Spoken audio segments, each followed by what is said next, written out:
আসসালামু আলাইকুম। কেমন আছেন আপনারা সবাই? আশা করি ভালো আছেন। আমিও আলহামদুলিল্লাহ ভালো আছি।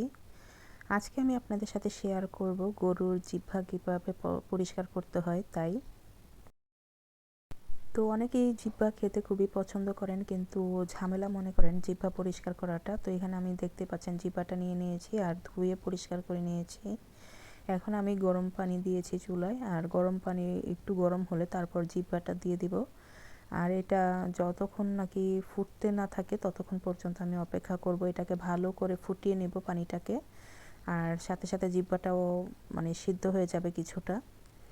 তো জিহ্বাটা সিদ্ধ হয়ে গেলে তারপর ফিরে আসছি। 10 থেকে 15 মিনিট জিহ্বাটাকে সিদ্ধ করে তারপর আমি এখন এটাকে পরিষ্কার করে নিব।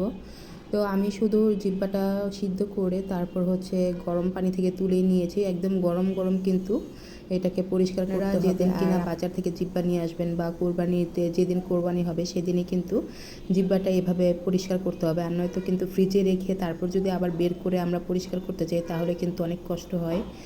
তো আমরা অনেকে আছি যারা কিনা মাংসের চাইতেও কিন্তু এই সব অংশগুলো আমরা খুব পছন্দ করি। তাদের জন্য তো আজকের এই ভিডিওটা খুবই উপকারে আসবে। আর এটা যেহেতু অনেক গরম তাই আমি একটা শপিং ব্যাগ দিয়ে ধরে নিয়েছি যাতে হাতে গরমটা না লাগে। তো এই যে দেখতে পাচ্ছেন কতটা সুন্দর হচ্ছে পরিষ্কার। জিহ্বা পরিষ্কার করা কিন্তু ভুঁড়ি তারপর চামড়ার চাইতেও সহজ। এই যে দেখতে পাচ্ছেন একদম এক আঁচড়ে কিন্তু অনেকটুকু চামড়া উঠে আসছে জিহ্বার। তো এই যে এভাবেই আমরা এখন সুন্দর করে পরিষ্কার করে নেব, একদম ধবধবে পরিষ্কার করে নেব সাদা। তারপর এটাকে আমরা সাইজ করে কেটে নেব আমাদের যার যেমন পছন্দ মতো আমরা কেটে তারপর হচ্ছে এটাকে রান্না করব যার যার ইচ্ছে মতো।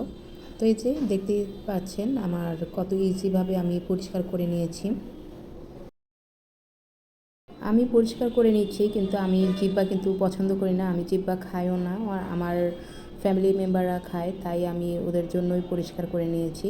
তো আপনারা যারা নাকি জিহ্বা পছন্দ করেন তারা অবশ্যই আমাকে কমেন্ট করে জানাবেন কারা কারা জিহ্বা খেতে পছন্দ করেন আর কারা কারা আমার মতো জিহ্বা খেতে পছন্দ করেন না।